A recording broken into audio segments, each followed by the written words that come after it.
Big boss मराठीच्या घरामध्ये घनश्याम गेल्या काही दिवसांपासून काही सदस्यांना खटकत असल्याचं पाहायला मिळतंय. तर आता कॅप्टन्सीच्या टास्क दरम्यान अंकिता, अभिजित आणि वर्षा उसगावकर घनश्याम विरोधात प्लॅनिंग करताना दिसून येत आहेत. अंकिता वर्षा उसगावकर यांना तुम्ही पाय मुरगळल्याची ऍक्टिंग करा असं म्हणते, तर अभिजित तो तिकीट काउंटरवर बसणारच असं म्हणतो. यावर अंकिता तो बसणारच, पण आपण प्लॅन करून ठेवला पाहिजे असं म्हणते.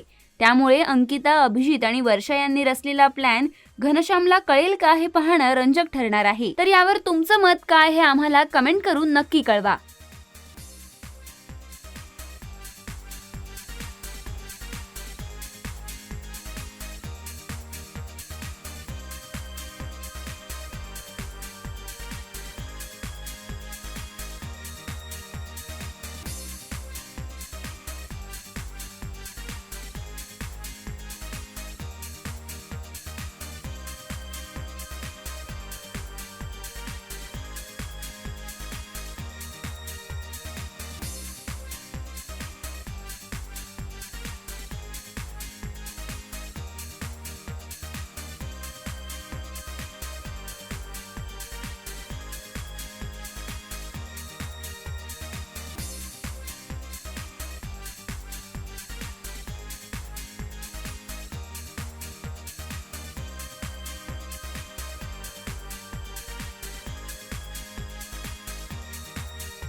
मराठी चित्रपटसृष्टीमधील latest update, original web series, shows, गाणी आणि एंटरटेनमेंटसाठी आमच्या चॅनलला सबस्क्राईब करा आणि बेल आयकॉन दाबायला विसरू नका.